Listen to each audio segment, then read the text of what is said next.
การออกแบบพื้นที่ตรงนี้อาจสิบ่คือโคกหนองนาทั่วไปเพราะว่าผมจัดสรรเบิ่มสั้นแรกครับผมให้กว้างเลยกว้างประมาณ9 เมตรครับผมพื้นที่ตรงนี้น้ำสามารถท่วมขึ้นมาถึงได้นะครับผมเฮาสามารถสร้างบ้านที่กินพื้นที่มาได้นะครับบ้านจะต่อออกมาจากพื้นที่โคกและก็กินพื้นที่น้ำลงมาตรงนี้สามารถนะครับผม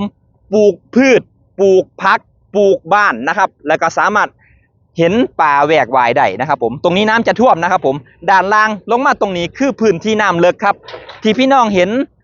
น้ำตรงนี้บ่แม่นน้ำเฮาสูบใส่เด้อครับผมเป็นน้ำจากใต้ดินน้ำจะสีสวยใสนะครับเป็นน้ำจืดดีมากๆเลยต้นทุนของแปลงนี้ก็คือมีแหล่งน้ำที่ดีรับรองว่าฮอดหน้าแล้งสิมีน้ำเหลือใส่แท้แน่นอนเฮาขุดเอาสระขนาดใหญ่แบบนี้เลยนะครับผมฮอดหน้าแล้งบ่ต้องกังวลว่า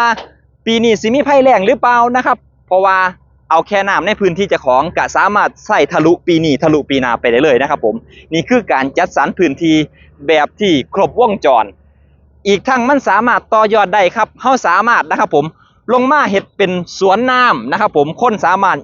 เล่นน้ำตรงนี้ได้เลยนะครับผมตรงนี้เฮาสามารถเล่นน้ำได้เด้เป็นพื้นที่ที่กว้างบ่ต้องย้านลูกหลานสิตกน้ำสิจมน้ำมันอยู่ในแววตาของเฮาอยู่ในการควบคุมดูแลได้แท้แน่นอนครับผมเดี๋ยวลุ้นสิพายางไปเบิ่งภูเขาด้านบนที่เครื่องจักรกำลังเฮ็ดอยู่พุ่นนะครับผมเป็นมุมที่สวยที่สุดของพื้นที่ตรงนี้เลยครับไปกันเลยครับ